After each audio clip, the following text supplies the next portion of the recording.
Drive left hand, or you say okay. As well as by Mr. Poyane, leadership, governance, and trying to actually figure out a way to finally create policy continuity. Leading is about making the right decisions.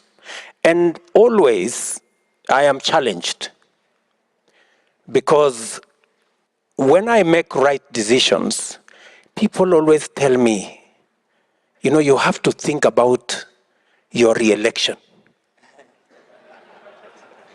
And I keep reminding them that I was not elected to be re-elected.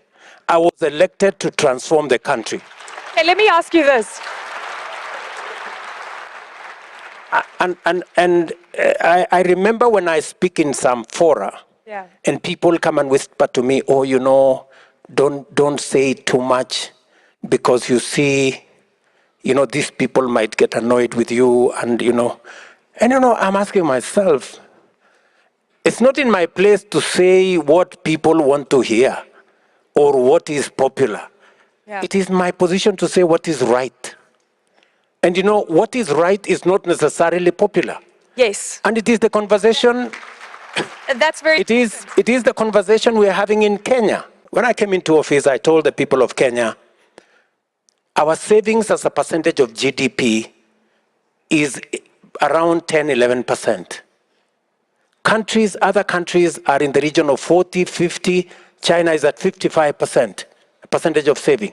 We were saving 200 shillings every month, every Kenyan, in our National Social Security Fund. I said we must change this. We changed it. Now every Kenyan pays 6% of their salary. Their employer pays 6% of their of an equivalent into our savings. What is happening now is that our Social Security Fund, which is about 320 billion Kenya shillings now, we are going to double it, and we have saved that 320 in 60 years. But we are going to double it in 4 years because of the decision we have made. The best partner for us is the one that accepts to have a deal that is a win-win.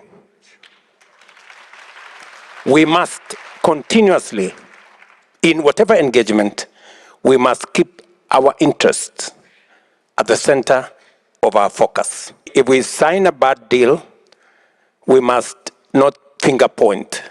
It is up to us to make sure that we don't sign bad deals for our people. You know, and I agree with President Kagame, this mentality of victimhood, that you make a mistake and then you want to blame somebody else. It's not right. I mean, we must say no if the answer is no. And we must be firm to say this cannot continue. In fact, that is the conversation we are currently having.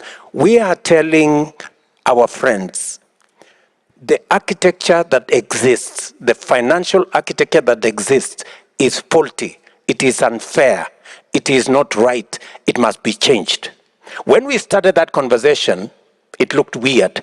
Today, they have come to the table accepting what they did not believe in the past. Today, they agree with us that the current international financial architecture is faulty, it is unfair, it must be fixed. It is one of the conversations I'll be having with President Biden. Because the US has a lot of say on the current international financial architecture. And we are saying, we are not making a policy for a moment. We want to have a conversation as a continent. And for your information, if you have followed my language, yes, it's about Kenya. But it's in the context of us being Africans. And it's a context of Africa.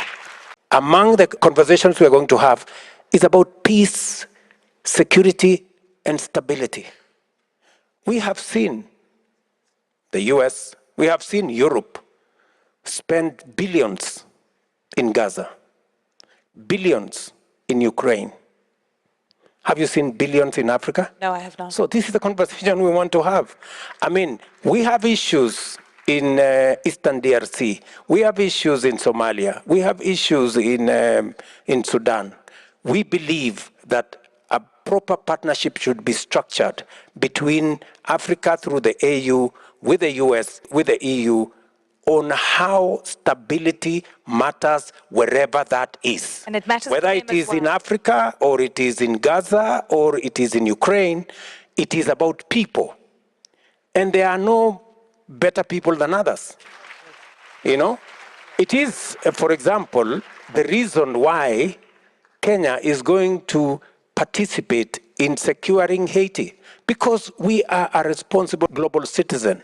Kenya has participated in peacekeeping for the last 40 years. We have been in 49 countries, just like Rwanda have. And therefore, when called upon to support humanity, we must show up. And so does others need to show up where we are concerned.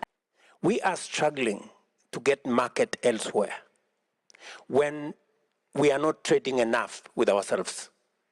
Intra-European trade is at 70%. Intra-Asian trade is at 60%. Intra-African trade is at 16%. If we make the AU a fit-for-purpose organization, and that is our intention. The notes President Kagame handed over to me says we must do 3 things, and which I intend to persuade my colleagues for us to achieve. Number 1, to use AU for our economic diplomacy, to make sure that it speaks to having a unified market in our continent, making sure that the ACFTA works, we have the same regulations, the borders that exist stop being barriers, but instead being bridges into the next country. And I say this because in EAC, intra-trade between Rwanda, Kenya, Uganda, Tanzania, the EAC countries, is at 28%. It is the highest in the continent. It is the single highest regional economic bloc that has trade at that level. We intend to pull the rest of the continent in that direction, and it tells you that the 16% can actually get to 50% if we do things right. We are also looking at making sure that the AU deals with the challenges of infrastructure. You heard the president here talk about infrastructure.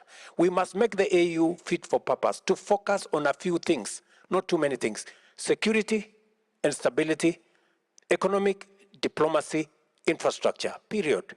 And then we make sure that it serves the continent well.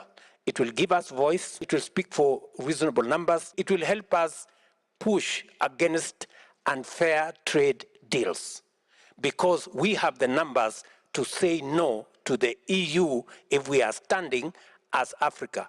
But if I'm standing as Kenya or Rwanda, they can push. Yes. But if we are standing together, we can make sure that we push our agenda properly. Let me finalize by saying, to support our private sector, even our private sector today, they are molested by financial institutions.